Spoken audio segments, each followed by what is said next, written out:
दोस्तों स्वागत है फिर से आपका हमारे में। दोस्तों यहाँ पे घटना से प्रैक्टिस नंबर 6 करने वाले हैं। दोस्तों देखिएगा, प्रश्नों का लेवल बहुत शानदार है और समय आपके पास बहुत कम बचा हुआ है, तो जितना ज़्यादा प्रैक्टिस कर सकते हैं उतना ज़्यादा आप लोग प्रैक्टिस कर लीजिएगा। तो चलिए शुरू कर लेते हैं। कुछ प्रश्न देखिएगा, अगर आपको वीडियो अच्छा लगे तभी इसको लाइक करेंगे। तो कहते हैं यहाँ पे पहले क्वेश्चन हिस्ट्री के 5 प्रश्न शुरुआत करते हैं। तो कहा गया कि वेदत्री कहा जाता है, ठीक है। संयुक्त रूप से वेदत्री किससे कहा जाता है? देखिए इसमें 3 वेद समाहित होते हैं। एक तो आपका होता है ऋग्वेद, ठीक है, और दूसरा होता है यहाँ पे सामवेद, और तीसरा होता है यजुर्वेद, ठीक है। जो आपका अथर्ववेद है ये इसमें शामिल नहीं होता है, ठीक है। याद रखेंगे ये इसमें शामिल नहीं होगा। ऑप्शन नंबर सी एकदम करेक्ट हो जाएगा, इसको वेदत्रयी कहा जाता है। अगले क्वेश्चन पे देखेंगे तो कहते हैं पुष्यमित्र शुंग द्वारा मारे जाने वाला अंतिम मौर्य शासक कौन था? ठीक है, अब अंतिम मौर्य शासक पूछ ले या अंतिम मौर्य शासक मारे जाने वाला किसने मारा था? पुष्यमित्र शुंग ने मारा था, ठीक है। अब यहाँ पे ये कौन हो जाएंगे? ये हो जाएंगे बृहद्रथ, ठीक है। बृहद्रथ जो थे ये अंतिम मौर्य शासक थे जिनको मारकर पुष्यमित्र शुंग ने यहाँ पर शुंग वंश की स्थापना करी थी। अगले क्वेश्चन की तरफ चलते हैं। तो कहा गया कि निम्नलिखित में से किस शासक को भारत का नेपोलियन कहा जाता है? ठीक है, कौन एक शासक है जिसको भारत का नेपोलियन कहा जाता है? तो 3 का अगर राइट आंसर पे नजर डालेंगे दोस्तों तो इसका क्या हो जाएगा? 3 का वो हो जाएगा ऑप्शन नंबर बी। जो समुद्रगुप्त हैं इनको भारत का नेपोलियन कहा जाता है, ठीक है। चलिए क्वेश्चन नंबर 4 की तरफ चलते हैं। अब यहाँ पे देखेंगे आप अगर, तो कहा गया कि प्रसिद्ध चीनी यात्री ह्वेनसांग ने किसके सम्राट, कौन से सम्राट के शासनकाल के दौरान भारत की यात्रा करी थी? 4 का राइट आंसर क्या हो जाएगा दोस्तों? ये हो जाएगा आपका हर्षवर्धन। हर्षवर्धन के समय ह्वेनसांग आते हैं। याद रखेंगे इनकी एक बहुत ही बढ़िया ग्रंथ है जिसका नाम है क्या? सी यू की, ठीक है। कौन सा है? सी यू की जो ग्रंथ है वो इनका नाम है, ठीक है। चलिए अगला क्वेश्चन देखेंगे। अगले में कहा गया कि निम्नलिखित में से कौन दिल्ली के लोधी राजवंश का अंतिम शासक था? ठीक है, अब लोधी वंश आपने सुना है, ठीक है। इसकी स्थापना किसने करी थी? खिज्र खां ने करी थी। अब इसके जो लास्ट थे वो कौन थे? वो थे इब्राहिम लोधी, ठीक है। इब्राहिम लोधी इसके करेक्ट आंसर हो जाएंगे। अब यहाँ पे एक चीज़ देखिएगा, 1517 से लेकर के यहाँ पर 1526 के बीच में इन्होंने शासन किया था, ये भी पूछा जाता है, ठीक है। चलिए इसके पश्चात क्या आया था? इसके पश्चात यहाँ पे मुगल वंश की स्थापना होती है। अब 5 क्वेश्चन आपके लेने हैं किस चीज़ के? राष्ट्रीय आंदोलन की, उसको भी देख लेते हैं। तो कहा गया कि मुस्लिम लीग की स्थापना कब की गई थी? मुस्लिम लीग की स्थापना की अगर बात करें, देखिए 1906 की ये बात है जब ढाका में इसकी स्थापना करी गई और इसके जो प्रथम अध्यक्ष बनाए गए थे वो आगा खां बनाए गए थे। इसमें बहुत लोग कंफ्यूज हो जाते हैं। तो प्रथम अध्यक्ष इसके आगा खां बनाए गए और 1907 में इसका वार्षिक अधिवेशन जो है सबसे पहले कराची में होता है और 1908 वाला अमृतसर में होता है। तो ऑप्शन नंबर ए एकदम इसका करेक्ट हो जाएगा। मुस्लिम लीग की स्थापना होती है 1906 में, ठीक है। 6 का करेक्ट आंसर क्या हो जाएगा? ए वाला। अगला क्वेश्चन देखिए, तो कहते हैं निम्नलिखित में से संथाल विद्रोह के नेता कौन है? अब संथाल विद्रोह जो है ये आप जानेंगे, ये बहुत बार पूछा जाता है। एक चीज़ यहाँ देखिएगा, संथाल जो है ना ये जनजाति होती है जिसकी द्रौपदी मुर्मू भी संथाल जनजाति से ही संबंध रखती हैं। कहाँ की रहने वाली हैं वो? मयूरभंज। कहाँ की? मयूरभंज उड़ीसा की रहने वाली हैं। अब यहाँ पे संथाल विद्रोह की अगर बात करें दोस्तों, 7 का करेक्ट आंसर हो जाएगा। ये थे सिद्धू मांझी, ठीक है। सिद्धू मांझी जो है ये संथाल विद्रोह के यहाँ पर नेता हो जाएंगे, ठीक है। याद रखेंगे इसका करेक्ट आंसर हो जाएगा। बेसिकली यहाँ पे देखिए सिद्धू और कानू 2 हुआ करते थे।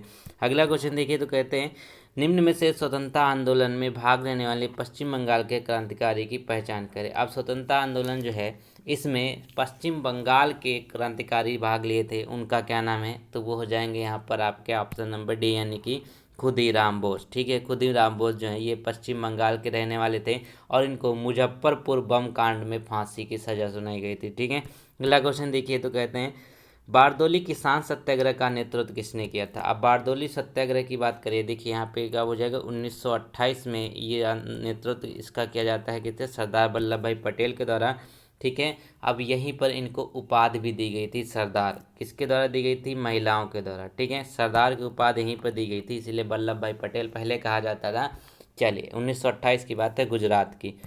अगला क्वेश्चन देखिए, क्वेश्चन नंबर 10 कहता है कि किस नेता ने हमें CR फार्मूला दिया है? ठीक है, CR फार्मूला आप लोग जानते होंगे। तो CR फार्मूला जो है ये कहा किसे जाता है, एक चीज़ देखिएगा, ठीक है। तो गांधी जी की स्वीकृति से कांग्रेस और मुस्लिम लीग के समझौते की एक योजना प्रस्तुत करी गई थी जिसको CR फार्मूला कहा जाता है और ये दिया था किसने? चितरंजन दास ने, ठीक है। याद रखेंगे ऑप्शन नंबर ए करेक्ट हो जाएगा, बिल्कुल सही बात है। अगला क्वेश्चन देखिए, अगले में कहा गया है कि नॉर्वे की राजधानी क्या है। ठीक है, नॉर्वे की राजधानी क्या है, भूगोल के 5 प्रश्नों की तरफ चलते हैं। तो 11 का करेक्ट आंसर हो जाएगा ओस्लो। ठीक है, अब उससे पहले अच्छा एक बात और जान लीजिएगा कि अगर आपको रिवीजन करना है ना कुछ बचे दिनों में, तो उसके लिए आपके पास हमारे पास आपकी PDF है। तो उन PDF को आप ले सकते हैं, डिस्क्रिप्शन में आपको लिंक मिल जाएगा, वहाँ से डायरेक्ट क्लिक कीजिए, वहाँ मैसेज कीजिए, आपको मिल जाएगी। ठीक है, PDF बहुत अच्छी है, एकदम एग्जाम ओरिएंटेड बनाई गई हैं आपके लिए। अगला क्वेश्चन कहता है कि 82 डिग्री 30 मिनट पूर्व देशांतर भारत के लिए क्यों महत्वपूर्ण है। ठीक है, 82 डिग्री जो 82.5 डिग्री है, तो ये आप लोग जानते हैं ये है क्या। बेसिकली यहाँ पर 12 का करेक्ट आंसर होगा बी, ये एक भारतीय मानक समय का निर्धारण। ठीक है, भारतीय मानक समय का निर्धारण है 82.5 डिग्री। अगला क्वेश्चन देखिए, तो कहते हैं कि 2011 की जनगणना के अनुसार भारत साक्षरता दर कितनी थी। ठीक है, 2011 की जनगणना के अनुसार जो भारत की साक्षरता दर है, जो लिटरेसी रेट है इंडिया की, वो कितनी है। तो 13 का करेक्ट आंसर क्या होगा, वो हो जाएगा यहाँ पे 73.0%। ठीक है, भारत की लिटरेसी की बात कर लेते हैं तो कितना है, 73.0%। अगला क्वेश्चन कहते हैं कि हीराकुंड बांध किस राज्य में स्थित है। ठीक है, हीराकुंड बांध जो है ये जानते हैं आप लोग कि जो हीराकुंड बांध है ये उड़ीसा में स्थित है और महानदी पर है। महानदी याद रखेंगे, महानदी पर स्थित है और ये उड़ीसा में है। ठीक है, हीराकुंड बांध ये सबसे लंबा बांध है अपने इंडिया का। क्वेश्चन नंबर अगला देखिए, तो कहते हैं निम्नलिखित में से कौन सा राज्य नेपाल के साथ अपनी सीमा साझा नहीं करता है, सीमा साझा नहीं करता है। तो याद रखेंगे इसका करेक्ट आंसर क्या हो जाएगा, 15 का, वो हो जाएगा आसाम। आसाम जो है ना ये नेपाल के साथ सीमा साझा नहीं करता है। उसके यहाँ पे देखिए आपका उत्तर प्रदेश हो गया। ठीक है, फिर यहाँ पे अगर सिक्किम देखें वो भी साझा करता है, फिर उत्तराखंड, फिर यहाँ पे बिहार, उसके बाद पश्चिम बंगाल। ठीक है, ये क्या है, 5 जो देश हैं ये नेपाल के साथ सीमा साझा करते हैं। क्वेश्चन नंबर अगला देखिए पॉलिटी के प्रश्नों को। तो कहा गया कि भारत के संविधान में किस संशोधन के अंतर्गत वस्तु एवं सेवा कर लाया गया था। GST की बात कर रहे हैं, गुड्स एंड सर्विस टैक्स की बात कर रहे हैं। तो ये एक इनडायरेक्ट टैक्स है, सभी को पता है कैसा है, इनडायरेक्ट टैक्स है। ठीक है, अब यहाँ पे देखेंगे 16 का जो करेक्ट आंसर होगा दोस्तों वो हो जाएगा संविधान संशोधन 101वां जो था उसके तहत आया था। अब यहाँ पे यहाँ पे कन्फ्यूज आते थे, 122वां जो था ये विधेयक था। ठीक है, 122वां विधेयक था, 121वां संविधान संशोधन था। अब 1 जुलाई को क्या हुआ, 1 जुलाई 2017 को इसको लागू किया गया। सबसे पहले फ्रांस में लागू होता है, मॉडल जो है वो कनाडा का है। अगला क्वेश्चन कहता है कि 1 रुपये के नोट पर किसके हस्ताक्षर होते हैं। 1 रुपये नोट पर जो है हस्ताक्षर किसके होते हैं। तो इसका करेक्ट आंसर क्या हो जाएगा, ये हो जाएगा आपका 17 का करेक्ट आंसर सी, यानी कि भारत के वित्त सचिव। ठीक है, भारत के वित्त सचिव जो हैं वो 1 रुपये के नोट पर हस्ताक्षर करते हैं। बाकी जितने भी नोट होते हैं वो करते हैं यहाँ पे भारतीय रिजर्व बैंक के गवर्नर के द्वारा। अगला क्वेश्चन देखिए, कहा गया यहाँ पर कि प्रथम वित्त आयोग के अध्यक्ष कौन है। ठीक है, प्रथम वित्त आयोग जो बना था उसके अध्यक्ष कौन है। अभी देखिए जो अभी चल रहा है उसके तो यहाँ पे NK सिंह है। ठीक है, अभी के जो है वो NK सिंह है। ये पहला बना तो उसके कौन से हो जाएंगे, KC नियोगी। KC नियोगी ये पहले थे। अब यहाँ पे एक चीज़ देखिएगा, वित्त आयोग जो है अनुच्छेद 280 में है। ठीक है, इसके बाद यहाँ पे देखेंगे ये तो आपका 206 में 80 में है। ठीक है, अब यहाँ पे क्या 5 वर्ष की समाप्ति पर वित्त आयोग के गठन का अब जो प्रावधान किया जाता है। चलिए अगला क्वेश्चन देखेंगे। अगला क्वेश्चन देखिए, तो कहते हैं जो PMSBY है ना इसका विस्तारित रूप क्या है। ठीक है, PMSBY तो याद रखेंगे ये होगा क्या, प्राइम मिनिस्टर सुरक्षा बीमा योजना। प्रधानमंत्री सुरक्षा बीमा योजना जो है ये 2015 में इसको शुरू किया जाता है। तो इसका राइट आंसर क्या हो जाएगा, आपका ऑप्शन नंबर A हो जाएगा, प्रधानमंत्री सुरक्षा बीमा योजना। अगले क्वेश्चन की बात कर लीजिए, तो कहते हैं कि पंडित दीनदयाल उपाध्याय उन्नत शिक्षा योजना का उद्देश्य क्या है। ठीक है, एक योजना है, ये भी अच्छी योजना है, पंडित दीनदयाल उपाध्याय उन्नत कृषि शिक्षा योजना। इसका जो उद्देश्य है वो क्या है। तो 20 का करेक्ट आंसर हो जाएगा दोस्तों यहाँ पर आपका ऑप्शन नंबर C, यानी कि कृषि शिक्षा को बढ़ावा देने के लिए इस योजना को शुरू किया गया और यह योजना शुरू करी गई 2016 में। ठीक है, क्वेश्चन नंबर 21 की तरफ चलते हैं, संविधान के क्वेश्चन को देखते हैं। कहा गया कि निम्नलिखित में से अनुच्छेद में भारत को इंडिया कहा गया है। किस अनुच्छेद में भारत को इंडिया कहा गया है। अच्छा क्वेश्चन है, तो अनुच्छेद 1 जो है इसमें भारत को इंडिया कहा जाता है। ठीक है, अगला क्वेश्चन देखते हैं कि किस मौलिक अधिकार के तहत कानून की नज़र में सभी लोग समान हैं। ठीक है, एक मौलिक अधिकार आपको दिया गया है तो उसके तहत जो है आपको कहते हैं ना कि सभी के सभी जो हैं समान रूप से हैं, तो वो होता है कब समता का अधिकार। समता का अधिकार आता है कितने में, अनुच्छेद 14 से लेकर के 18 के बीच में यहाँ पर समता का अधिकार मेंशन किया गया है। अगले क्वेश्चन की तरफ चलते हैं, तो कहते हैं निम्नलिखित में से कौन भारत के पूर्व राष्ट्रपति हैं। ठीक है, अब भारत के इनमें से कौन पूर्व राष्ट्रपति हैं, तो देखिए 23 में अगर आप देखें यहाँ पर राजीव गांधी, इंदिरा गांधी, लाल बहादुर शास्त्री, ये कोई नहीं है। ठीक है, तो क्या होगा, राजेंद्र प्रसाद जो हैं ये सबसे पहले पूर्व राष्ट्रपति बने थे और लगातार 2 बार राष्ट्रपति रहे हैं। ठीक है, इसीलिए कहा जाता है कि संविधान में राष्ट्रपति के लिए प्रावधान नहीं है कि वो कितनी बार चुनाव लड़ सकता है, क्योंकि राजेंद्र प्रसाद जो हैं ये 2 बार चुनाव जीते और 2 बार के राष्ट्रपति रहे थे। अगला क्वेश्चन कहते हैं कि लोकसभा स्थगित करने का अधिकार किससे है। ठीक है, अब आप सभी को पता है कि लोकसभा जो है वो स्थगित हो जाती है, राज्यसभा कभी स्थगित नहीं होती। अब स्थगित हो जाती है तो किसके द्वारा इसको स्थगित किया जा सकता है, तो 24 का करेक्ट आंसर हो जाएगा राष्ट्रपति। ठीक है, राष्ट्रपति के पास ये पावर होती है कि ये या जो आपका लोकसभा है इसको स्थगित कर दे। अगला क्वेश्चन देखिए, कहते हैं ना कि निम्नलिखित में से किस राज्य ने सर्वप्रथम पंचायती राज व्यवस्था को अपनाया था। अब पंचायती राज व्यवस्था को अपनाने वाला कौन सा हो जाएगा, राजस्थान। 1959 की बात है, नागौर जिला है, वहाँ पर सबसे पहले इस व्यवस्था को अपनाया गया। 73वां संविधान संशोधन इससे रिलेट करता है। अगले क्वेश्चन की तरफ चलते हैं, साइंस के जो आपके क्वेश्चन पूछे जाने हैं 5 ठो। ठीक है, 26 में कहा गया कि डैश दर्पण कारों की हेडलाइट में प्रयोग किया जाता है। अब कारों की जो हेडलाइट है उसमें कौन सा दर्पण लगाया जाता है, 26 का करेक्ट आंसर हो जाएगा डी, यानी कि अवतल लेंस। ठीक है, अवतल माफ कीजिएगा दर्पण है। ठीक है, अवतल दर्पण का यूज किया जाता है कारों की हेडलाइट में प्रयोग करने के लिए। अगला क्वेश्चन कहता है कि प्रत्यावर्ती या फिर जो एसी करंट होता है, अल्टरनेटिंग करंट होता है और डायरेक्ट करंट होता है। ठीक है, 2 होती हैं करंट आपको, तो बदलने के लिए किस युक्ति का प्रयोग किया जाता है, यानी कि एसी को डीसी में कन्वर्ट कर सकते हैं, डीसी को एसी में कन्वर्ट कर सकते हैं। तो इसके लिए जो यूज़ किया जाता है वो होता है कौन सा, 27 का करेक्ट आंसर हो जाएगा रेक्टिफायर। रेक्टिफायर के माध्यम से हम करंट को यहाँ पे चेंज करते हैं। देखिएगा एसी करंट जो होती है वो ऐसे चलती है और जो डायरेक्ट करंट होती है वो सीधे चलती है, इसलिए कहते हैं डायरेक्ट करंट जो है ज़्यादा खतरनाक होती है। ठीक है, अगला क्वेश्चन देखे, कहते हैं यहाँ पर कि ठोस कार्बन डाइऑक्साइड को कहते हैं। ठीक है, जो ठोस कार्बन डाइऑक्साइड होता है बेसिकली CO2 ही होता है। ठीक है, तो ये क्या हो जाएगा यहाँ पर आपका सूखी बर्फ। ठीक है, इसको ड्राई आइस कहा जाता है। ड्राई आइस क्या है, ये आपका CO2 ही होता है।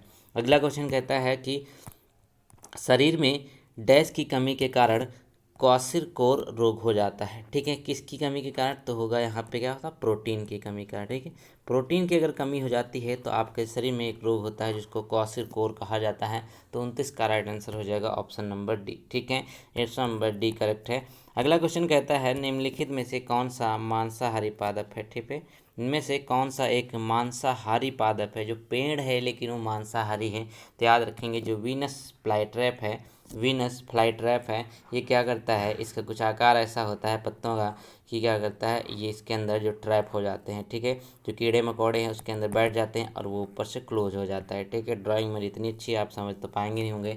ठीक है, चलिए अब देख लेते हैं अगले क्वेश्चन की तरफ से। करंट अफेयर के क्वेश्चन को देख लेते हैं। 10 करंट अफेयर आपके एग्जाम में पूछे जाने हैं और इससे इंपॉर्टेंट तो कुछ भी नहीं होता है। चलिए देखिए, कहते हैं अप्रैल 2022 में नई दिल्ली में आयोजित अमृत समागम सम्मेलन के दौरान किस पोर्टल का शुभारंभ किया गया। ठीक है, अमृत समागम सम्मेलन के दौरान किस पोर्टल का शुभारंभ किया गया, 51 का राइट आंसर हो जाएगा यहाँ पे उत्सव। ठीक है, एक पोर्टल बनाया जा रहा है, मतलब जिसका नाम है उत्सव, ये अमृत समागम सम्मेलन के दौरान इसको लॉन्च किया गया है। कहते हैं जनवरी 2022 में भारतीय वन स्थिति रिपोर्ट 2021 के अनुसार क्षेत्रफल की दृष्टि से सर्वाधिक वनावरण के संदर्भ में पहले स्थान पर कौन सा राज्य है। तो याद रखेंगे मध्य प्रदेश, ये बहुत सालों से चला आ रहा है मध्य प्रदेश। ठीक है, ये पहले स्थान पर है, तो ऑप्शन नंबर 20 का करेक्ट है। अगला क्वेश्चन जो कहा गया कि 1 अप्रैल 2022 के मध्य तत्कालीन राष्ट्रपति रामनाथ कोविंद किस देश की राजकीय यात्रा पे। ठीक है, रामनाथ कोविंद इस समय राष्ट्रपति ये नहीं है, ये पूर्व राष्ट्रपति हो चुके हैं।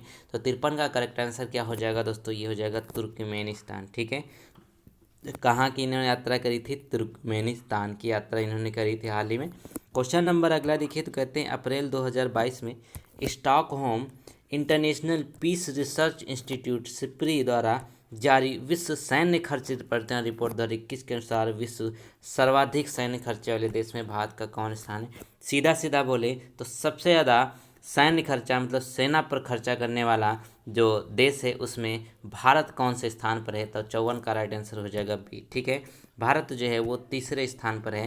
पहले पे है अमेरिका, दूसरे पे है चाइना और तीसरे पे है क्या है, अपना भारत है। सबसे ज़्यादा खर्चा करता है अपनी सुरक्षा व्यवस्था को मजबूत करने के लिए। 55 में कहा गया कि अप्रैल 2022 में किस बैंक ने वित्तीय समावेशन के लिए समाधानों के सहसृजन नवोन्मेषण के लिए फिनटेक स्टार्टअप समुदाय के साथ सहयोग करने हेतु फिंकुलुएशन लॉन्च किया है। ठीक है, फिंकुलुएशन लॉन्च किया गया है, तो 55 का राइट आंसर हो जाएगा इंडियन पोस्ट बैंक पेमेंट के द्वारा। किसके द्वारा, इंडियन पोस्ट बैंक पेमेंट के द्वारा फिंकुलुएशन को लॉन्च किया गया है। क्वेश्चन नंबर 56 देखिए, तो कहते हैं कि फरवरी 2022 में जो इसरो है ने ध्रुवीय उपग्रह प्रक्षेपण PSLV C52 के माध्यम से किस उपग्रह का सफल परीक्षण किया है, तो 56 का करेक्ट आंसर हो जाएगा ऑप्शन नंबर सी, EOS-4 का इन्होंने सफल परीक्षण किया PSLV C52 के माध्यम से, लेकिन ये अंतिम रूप से सफल नहीं रहा, यानी कि ये असफल हो गया। ठीक है, अंतिम रूप से सफल नहीं आया, लेकिन इसका प्रक्षेपण जो था वो सफल रहा था। अगला क्वेश्चन कहते हैं कि फरवरी 2022 में प्रसिद्ध पार्श्व गायिका लता मंगेशकर का निधन हो गया, उन्हें किस वर्ष भारत रत्न से सम्मानित किया गया था। ये बहुत अच्छा क्वेश्चन है, तो 57 का करेक्ट आंसर होगा दोस्तों 2001 में। कब, 2001 में लता मंगेशकर को भारत रत्न से सम्मानित किया गया था। अगला क्वेश्चन देखिए, तो कहते हैं अप्रैल 2022 में कहाँ पहली बार राष्ट्रीय राजधानी के बाहर राष्ट्रीय बाघ संरक्षण प्राधिकरण NTCA की बैठक आयोजित हुई है, तो 58 का करेक्ट आंसर हो जाएगा ऑप्शन नंबर सी, ये हो जाएगा पक्के बाघ अभ्यारण्य। ठीक है, पक्के बाघ अभ्यारण्य इसका करेक्ट आंसर है। अगला क्वेश्चन कहते हैं कि फरवरी 2022 में केंद्र सरकार द्वारा राष्ट्रीय शिक्षा नीति 2020 और 21-22 की बजट घोषणाओं के अनुरूप वयस्क शिक्षा के लिए शुरू करी गई योजना नव भारत साक्षरता कार्यक्रम की अवधि क्या है। ठीक है, इसको अगर शॉर्ट में करें तो कहा गया कि जो नव भारत साक्षरता कार्यक्रम स्टार्ट किया गया, इसकी अवधि क्या रखी गई है, तो ये रखी गई है 2022 से 2027 तक, यानी 5 साल के लिए। ठीक है, 5 साल के लिए यहाँ पर इसको रखा गया है, ये आपका करेक्ट आंसर हो जाएगा। अगले क्वेश्चन की तरफ चलते हैं, तो 60 में कहा गया कि फरवरी मार्च 2022 के मध्य 5वीं संयुक्त राष्ट्र पर्यावरण सभा 2022 का आयोजन कहाँ किया गया है, तो 60 का करेक्ट आंसर क्या होगा, ऑप्शन नंबर बी यहाँ पे सही हो जाएगा। ठीक है, नैरोबी इसका करेक्ट आंसर हो जाएगा, ऑप्शन नंबर बी इसका करेक्ट आंसर हो जाएगा। चलिए अगले क्वेश्चन की तरफ चलते हैं। अब क्या है यहाँ पर आपके लिए इम्पॉर्टेंट है जनरल अवेयरनेस के 10 क्वेश्चन। ठीक है, जनरल अवेयरनेस के 10 क्वेश्चन। वीडियो लाइक दोस्तों जरूर करें, मेहनत लगती है आपके लिए वीडियो बनाने में। डेनमार्क की राजधानी क्या है, 61 का करेक्ट आंसर हो जाएगा कोपेनहेगन। ठीक है, कोपेनहेगन जो है ये डेनमार्क की राजधानी है, ऑप्शन नंबर ए इसका करेक्ट आंसर है। अगला क्वेश्चन देखिए, तो कहते हैं भांगड़ा, जो भांगड़ा है वो तो सभी लोग जानते हैं, बच्चे बच्चे को ये डांस आता भी है, तो पंजाब का एक नृत्य है। ठीक है, कहाँ का है, पंजाब का एक नृत्य है। अगला क्वेश्चन कहता है यूनिसेफ की स्थापना कहाँ होती है, यूनिसेफ की जो वो है स्थापना वो कहाँ होती है, किस वर्ष होती है, तो 63 का राइट आंसर होगा दोस्तों आपके लिए ऑप्शन नंबर ए एकदम करेक्ट, यानी 1946 में यूनिसेफ की यहाँ पर क्या होता है, इसकी स्थापना होती है 1946 में। अच्छा, एक बात हमको बताइए, यूनिसेफ का मुख्यालय कहाँ पर है, अगर आप थोड़ा सा हमको हमरे पे विश्वास है, ठीक है, विकास सर पे, तो आप लोग कमेंट में ज़रूर बताइएगा कि यूनिसेफ का मुख्यालय कहाँ। सिर्फ मैं आपसे एक ही क्वेश्चन तो पूछ रहा हूँ, बाकी सब मैं ही बताता हूँ। फिर कहते हैं कि निम्नलिखित में से भारत का सर्वोच्च नागरिक पुरस्कार कौन सा है। ठीक है, सर्वोच्च नागरिक पुरस्कार भारत का कौन सा है, तो याद रखेंगे ये तो सभी को पता है, ये हो जाएगा यहाँ पे ऑप्शन नंबर ए वाला, यानी कि भारत रत्न। ठीक है, भारत रत्न जो है ये सर्वोच्च नागरिक पुरस्कार है। बेसिकली यहाँ पे सबसे ज़्यादा बार ये मरणोपरांत दिया जाता है। ठीक है, जब इंसान मर जाता है, जिसको कोई कदर नहीं रहती है कि अब क्या होगा, उसके बाद उसको दिया जाता है, तो यहाँ पे थोड़ा सा इसमें सुधार करना चाहिए।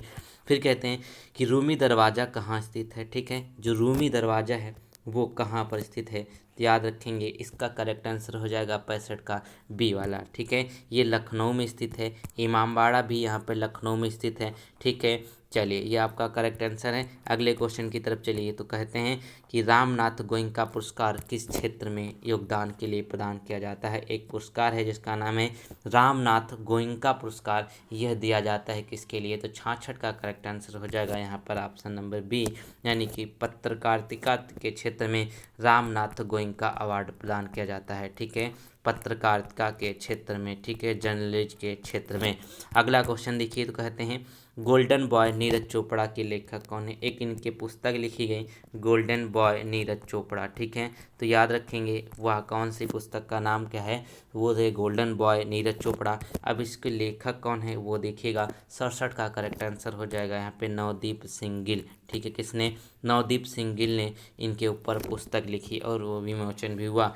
फिर कहते हैं मई 2022 में राष्ट्रीय फुटबॉल चैंपियनशिप हीरो संतोष ट्रॉफी 2021-22 का खिताब किस टीम ने जीता। आप संतोष ट्रॉफी जो है वो किसने जीता है, सभी को ये पता होना चाहिए दोस्तों। 68 का करेक्ट आंसर हो जाएगा केरल सरकार ने। ठीक, केरल ने जीता है क्या, संतोष ट्रॉफी। किससे संबंधित है, फुटबॉल से है। कहते हैं मिस वर्ल्ड 2021 का खिताब जिसने जीता है, मिस वर्ल्ड की बात करें तो क्या हो जाएगा यहाँ पे, कैरोलिना बिलावस्का। ठीक है, कैरोलिना बिलावस्का ये जो है 69 का करेक्ट आंसर हो जाएगा। अगला क्वेश्चन देखिए। तो कहते हैं राष्ट्रीय वन्य जीव बोर्ड की स्थायी समिति की 67वीं बैठक में प्रतिवर्ष किस तिथि को राष्ट्रीय डॉल्फिन दिवस मनाए जाने की घोषणा करी गई है। ठीक है, राष्ट्रीय डॉल्फिन दिवस जब मनाया जाता है और डेट कौन सी है, 5 अक्टूबर। ठीक है, कौन सी है, 5 अक्टूबर को हम राष्ट्रीय डॉल्फिन दिवस के रूप में मनाते हैं। अच्छा क्वेश्चन है, ये पूछा जरूर जाता है। अब चलते हैं अगले प्रश्नों की तरफ। तो चलिए यहाँ पे देख लेते हैं रीजनिंग के प्रश्नों को। ठीक है, तो अंधेर नगरी के लेखक कौन है। ये बहुत ही फेमस नाटक है अंधेर नगरी। तो इसके लेखक कौन है, तो 36 का जो करेक्ट आंसर होगा दोस्तों वो हो जाएगा यहाँ पे भारतेंद्र हरिश्चंद्र। ठीक है, भारतेंद्र हरिश्चंद्र इसके करेक्ट आंसर हो जाएंगे। अगले क्वेश्चन की तरफ चलते हैं। तो कहा गया कि सूर्योदय शब्द का संधि विच्छेद आपको बताना है। सूर्योदय शब्द का जो संधि विच्छेद होता है वो कौन सा हो जाएगा, सूर्य प्लस उदय। ठीक है, कौन सा है, सूर्य प्लस उदय, यानी कि ऑप्शन नंबर 20 का एकदम करेक्ट होगा। अगले क्वेश्चन की तरफ चलते हैं। तो कहते हैं दाता शब्द का स्त्रीलिंग क्या होगा। ठीक है, जो दाता शब्द है इसका स्त्रीलिंग क्या होता है, तो याद रखेंगे ये हो जाएगा आपका ऑप्शन नंबर सी करेक्ट हो जाएगा, यानी कि दात्री जो है ये दाता शब्द का स्त्रीलिंग होता है। ठीक है, दात्री जो है ये दाता शब्द का स्त्रीलिंग होता है। अगले क्वेश्चन की तरफ चलते हैं। तो कहा गया कि जो किए गए उपकार को मानता हो उसके लिए एक शब्द लिखना है। ठीक है, किए गए उपकार को मानने वाले के लिए एक जो शब्द लिखेंगे वो कौन सा हो जाएगा, तो देखिएगा वो होता है यहाँ पर आपके लिए 39 का राइट आंसर कृतज्ञ होता है। ठीक है, ऑप्शन नंबर बी करेक्ट होगा, कृतज्ञ होता है। चलिए क्वेश्चन नंबर 40 देखिए। कहते हैं निम्नलिखित में से कौन सा शब्द पर्यायवाची नहीं है। ठीक है, इसमें से कहते हैं कौन सा शब्द जो है सरस्वती का पर्यायवाची नहीं है। तो सरस्वती में अगर बात कर लेते हैं, देखिए सरस्वती का पर्यायवाची होते क्या है ये तो जानना जरूरी है। तो एक वीणा पाठ, फिर महाश्वेता और फिर प्रभा भारती। ठीक है, ये क्या है, ये आपके सरस्वती के पर्यायवाची है। लेकिन पद्मा जो है ये सरस्वती का पर्यायवाची नहीं होता है, याद रखेंगे। चलिए ये इसका करेक्ट आंसर हो जाए। ये किस चीज़ का होता है, ये लक्ष्मी का होता है। ठीक है, लक्ष्मी का पर्यायवाची होता है। ठीक है, अगला क्वेश्चन देख लेते हैं यहाँ पर। अगले क्वेश्चन यहाँ पे देखिए इंग्लिश के 5 क्वेश्चन आने हैं। तो एक छोटा सा आपके लिए पैसेज दिया, इस पैसेज को पढ़ लीजिए, साथ में मैं भी पढ़ लेता हूँ ताकि इसके क्वेश्चन जो है वो हम आपको बताने वाले हैं। तो वीडियो पॉज करके इसको पढ़ लें। थोड़ा सा यहाँ पे 2-4 लाइन और है। चलिए, तो उम्मीद है आपने इस पैसेज को पढ़ लिया होगा वीडियो पॉज करके। अब इसके प्रश्नों को देख लेते हैं। तो कहा गया how did the Josephine spoke to mister Mallard at first. ठीक है, किस तरीके से जोसेफाइन ने मिस्टर मेलार्ड से सबसे पहले बात करी। तो इसका राइट आंसर क्या हो जाएगा, 41 का वो हो जाएगा यहाँ पे इन ब्रोकन सेंटेंस। ठीक है, यानी कि उन्होंने ब्रोकन सेंटेंस में उन्होंने बात करी। ठीक है, जैसे कि टूटा हुआ आदमी वैसे। तो कहते हैं हु वाज किल्ड। ठीक है, कौन मारा गया था, कौन उसमें मरा था। तो सभी को पता है कि जो ब्रेंटली मेलार्ड है ना, वो यहाँ पर उनकी डेथ हुई थी। ठीक है, वो उनकी हत्या करी गई थी। यही हमने पढ़ा हुआ था ना अभी पैसेज में। फिर कहते हैं why would mister Mallard has no one follow her. ठीक है, मिस्टर मेलार्ड को क्यों कोई फॉलो नहीं करता है। तो इसका राइट आंसर क्या है, वो क्या था कि she want to be alone in this moment of grief. ठीक है, जो यहाँ पे उनके दुख का जो समय था उसमें वो अकेले रहना चाह रही थी, इसीलिए यहाँ पे उनको किसी ने फॉलो नहीं किया। अगला क्वेश्चन देखिए, तो कहते हैं अब्यूज का यहाँ पर आपको सिनोनिम्स बताना है। अब्यूज का मतलब क्या होता है? गाली देना होता है, ठीक है। अब्यूज का मतलब क्या होता है? गाली देना होता है। अब 44 का जो सिनोनिम्स होगा दोस्तों वो क्या हो जाएगा? यहाँ पर हार्म हो जाएगा, ठीक है, हार्म हो जाएगा इसका राइट आंसर। अब्यूज का मतलब हार्म मतलब ये होगा, ठीक है। अगला क्वेश्चन यहाँ पे कहते हैं कि एंटेनिम्स बताना है। एंटेनिम्स का मतलब क्या है? पर्यायवाची, वो विलोम शब्द बताना है। तो सेंश्योर का जो विलोम शब्द होगा वो क्या होगा? तो देखिए सेंश्योर का मतलब क्या होता है? किसी की निंदा करना, ठीक है, निंदा करना होता है। तो यहाँ पे देखेंगे, तो यहाँ पे इसका निंदा के अपोजिट क्या होगा? अप्लॉज, मतलब प्रशंसा करना। और निंदा करना और प्रशंसा करना ये दोनों अपोजिट में है कि नहीं है? बिल्कुल सही बात है। तो यहाँ पे इसका करेक्ट आंसर क्या हो जाए? अप्लॉज हो जाए। अगले क्वेश्चन की तरफ चलते हैं। अगले में यहाँ पे देखिएगा रीजनिंग के 5 क्वेश्चन आपके एग्जाम में आने हैं। तो कहा गया है हिंदी जो है देवनागरी में लिखी जाती है, अंग्रेजी जो है किस तरीके से लिखी जाती है, ठीक है। तो इसका करेक्ट आंसर क्या हो जाएगा दोस्तों? वो हो जाएगा लैटिन, ठीक है। अंग्रेजी जो है वो लैटिन भाषा में लिखी जाती है, मतलब लैटिन में लिखी जाती है। हिंदी की जो लिपि है देवनागरी है, इंग्लिश की है जो लैटिन है, ठीक है। क्वेश्चन नंबर देखिए अगला, तो कहते हैं यदि किसी कोड भाषा में सोल्ड को HLO ऐसे लिखा जाता है तो उसी भाषा में रोम को कैसे लिखा जाएगा? 47 में देखेगा, ठीक है। तो यहाँ पर अगर आप ध्यान से देखेंगे तो S का H क्या है? ये अपोजिट है, बिल्कुल अपोजिट है, ठीक है। O का जो है L है, ये अपोजिट होता है। L का O अपोजिट होता है। D का W अपोजिट होता है, ठीक है। तो इसी तरीके से R में देखें तो R का अपोजिट क्या हो जाएगा? I हो जाएगा, ठीक है। तो B और D में से कोई होगा। O का अपोजिट क्या होता है? O का होता है यहाँ पे L हो जाएगा, ठीक है। तो IL यहाँ पे दोनों अभी भी हैं। तो M का देख लेते हैं, M का क्या होता है? N होता है। तो B करेक्ट हो जाएगा आपका, बिल्कुल आसान था। अपोजिट आपको याद करने ही पड़ेंगे, ठीक है। फिर कहते हैं यहाँ पे कि U M का पिता है, ठीक है। यहाँ पे देखिए एक रिलेशनशिप का क्वेश्चन कहता है कि U जो है M का पिता है, ठीक है। M हमने यहाँ पे ले लिया है और U जो होगा ये यहाँ पे पिता हो जाएंगे, ठीक है। कहते हैं ना U जो है M का पिता है, ठीक है। M का पिता है, ये पॉजिटिव हो जाए, मतलब ये फीमेल को हम लोग पॉजिटिव से डिनोट करते हैं। और V जो है K की पत्नी है, V जो है K की पत्नी है, ठीक है। इसको हम अभी छोड़ देते हैं। फिर कहता है D K के एकमात्र भाई M की माँ है, ठीक है। D जो है K के एकमात्र भाई M की माँ है, ठीक है। तो क्या हो जाएगा यहाँ पे? देखिए M का K से रिलेशन बन जाएगा, ठीक है। M का रिलेशन K से बन गया, ठीक है। अब यहाँ पे कहते क्या हैं, अब D जो है U से D किस प्रकार संबंधित? D के मात्र, तो D और U जो होंगे आपस में पति पत्नी होंगे कि नहीं होंगे? तो क्या हो जाएगा यहाँ पे? U जो है वो D का पति है। तो क्या हो जाएगा? ऑप्शन नंबर यहाँ पे C एकदम करेक्ट हो जाएगा। अगला क्वेश्चन देखिए, तो कहते हैं यदि जनवरी 2013 को मंगलवार था, 31 दिसंबर 2013 को सप्ताह का कौन सा दिन होगा? ठीक है, ये यहाँ पे आपके लिए पूछा गया है। तो ये तो बहुत ही आसान होता है 49 का, ठीक है। इसको आप फार्मूले से भी कर सकते हैं, वरना आप ऑड डेज के हिसाब से कर लेते हैं। तो आपके लिए मैं क्वेश्चन छोड़ रहा हूँ, आप इसको कर लीजिएगा, ठीक है, क्योंकि इसका कोड वगैरह लगाने में बहुत टाइम लगता है, तो आप लगा लीजिएगा। चलिए अगला क्वेश्चन देखिए यहाँ 50। तो कहते हैं कि किसी न किसी तरीके से 3 इसमें समान है, एक इसमें असमान है, ये आपको बताना है। तो ठीक है, तो क्या हो जाएगा? एक तो क्रेडिट कार्ड, डेबिट कार्ड और बैंक कार्ड, ये सब क्या है? ये आपका बैंक से संबंधित चीज़ें हैं, पैसा निकालने से संबंधित चीज़ें हैं। लेकिन यहाँ पे देखिए मेमोरी कार्ड जो है इसका अलग ही यूज होता है मेमोरी कार्ड का, तो ये सबसे अलग है। तो ऑप्शन नंबर बी जो है क्या होगा? इसका करेक्ट हो जाएगा। ठीक है, चलिए अगला क्वेश्चन देखिए। तो गाइस क्वेश्चन नंबर 31 पे चलते हैं। तो मैथ के क्वेश्चन तो देख लेते हैं। तो यहाँ पे देखिए 6/50 दिया हुआ है और यहाँ पे रूट दिया हुआ है, इस तरीके से दिया हुआ है। तो इसको हम अगर थोड़ा सा सॉल्व करेंगे तो देखिए रूट हम अगर बाहर ले लेते हैं, मतलब इसको हम निकाल ही लेते हैं, तो कैसे हो जाएगा? हमारा ये कैची गुणा हो जाती है, तो मतलब क्या होगा? 6 × 200 हो जाएगा, अपॉन में 50 हो जाएगा कि नहीं हो जाएगा? ठीक है, अब इसके हम इसको काट देते हैं, तो क्या हो जाएगा? 50 चक्कू कट जाएगा ये, तो क्या हो जाएगा? 24 आ जाएगा, ठीक है। रूट जो है ये क्वेश्चन मार्क 24 आ गया, ठीक है। अब यहाँ पे ये जो है रूट हटाने के लिए हम दोनों साइड से स्क्वायर करेंगे, तो क्या हो जाएगा? एक्स की वैल्यू जो है 24 का स्क्वायर कितना होता है? ये आप देखें 576 हो जाएगा। ऑप्शन नंबर बी करेक्ट हो जाएगा। बहुत ही आसान था। अगला क्वेश्चन अगर यहाँ पे देखेंगे तो कहते हैं एक व्यक्ति अपनी आय का 25% बचत करता है, ठीक है। एक व्यक्ति, इसको आप 100 मान के भी कर सकते हैं या फिर आप जैसे मैं बता रहा हूँ वैसे भी कर सकते हैं।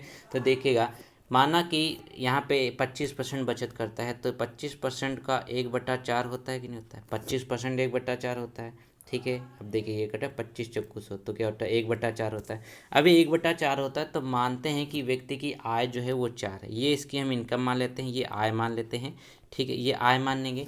अब यहाँ पे व्यक्ति का जो बचत है वो 1 है, ये क्या है 25% ही तो बचत है, तो बचत 1 है तो इसका खर्चा कितना हो जाएगा 3 हो जाएगा, क्योंकि 4 में से 1 गया 3 बचेगा, ठीक है। अब ये हो गया।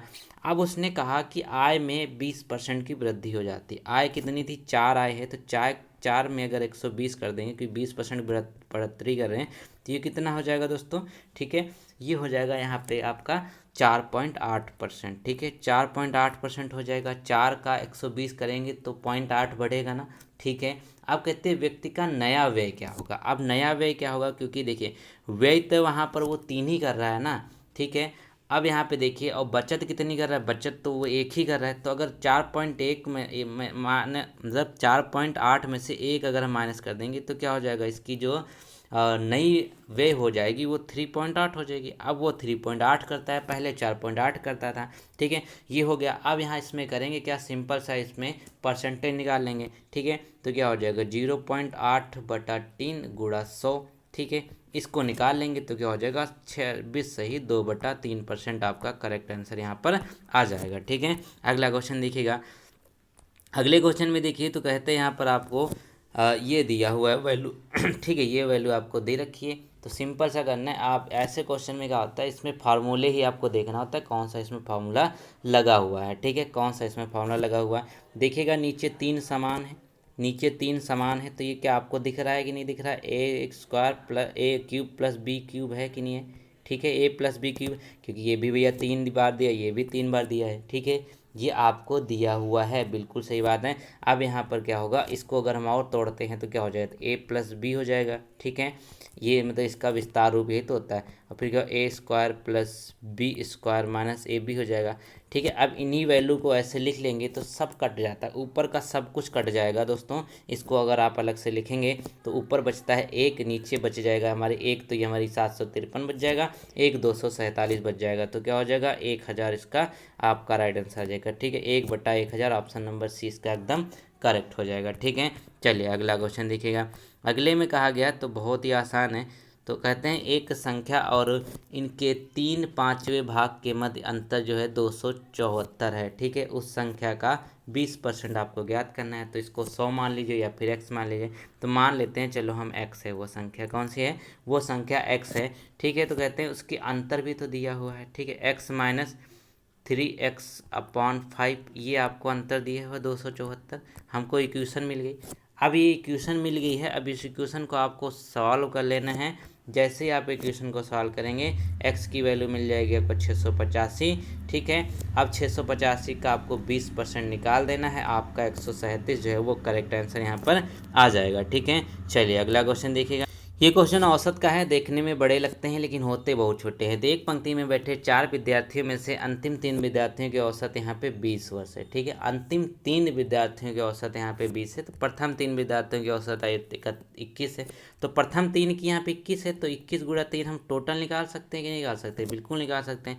आप कहते हैं अंतिम 3 की 20 वर्ष है, तो अंतिम 3 की 20 वर्ष निकाल लेंगे और इसमें से माइनस कर देंगे, तो जो हमारे एक व्यक्ति है ना उसकी हमारी आयु निकल जाएगी। तो 21 × 3 कितना हो जाएगा 63 हो जाएगा, 20 × 3 60 हो जाएगा, ठीक है, 21 × 3 63 हो जाएगा और 20 × 3 60 हो जाएगा, तो क्या हो जाएगी 3 आ जाएगा इसके वैल्यू, ठीक है, 3 तो आ गया। अब अंतिम विद्यार्थी की आयु हमको निकालनी है, तो वो क्या है, प्रथम 26 है, तो 26 में से अगर हम 3 माइनस कर देंगे तो हमारा राइट आंसर आ जाएगा 23 वर्ष इसका करेक्ट आंसर हो जाएगा।